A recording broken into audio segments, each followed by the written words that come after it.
side before I was elected to this House. The Prime Minister once earned £2,300 an hour.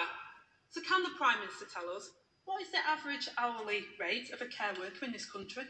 The Prime Minister began by defending the government's record on testing.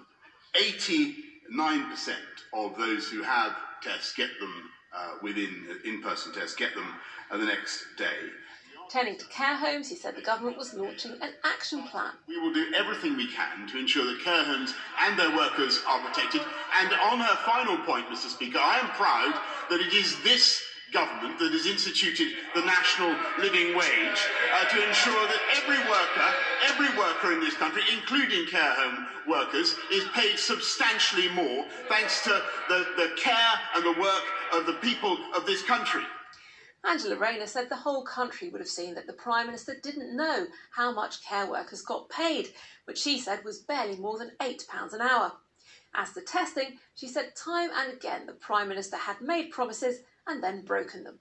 They've had 6 months, Mr. Speaker, to get this right, and yet the Prime Minister still can't deliver on his promises. The Health Secretary said yesterday it would take weeks to sort the situation out. Well, Mr. Speaker, we don't have weeks. We're now, per 1,000 people, Mr. Speaker, this country is testing 2.54, Germany 1.88, Spain 1.91, and France 1.89. In other words, we are delivering exactly what we said we would do. What is happening, Mr. Speaker, is that the British people, quite understandably, are responding to that system with a huge surge in demand. And so it's very important that everybody follows the guidance about when they should be getting a test. Well, Mr. Speaker, once again, I see that the Prime Minister says it's somebody else's fault. It's the public that are using up the tests. These were the government's own figures and own targets, Mr. Speaker, that they failed on.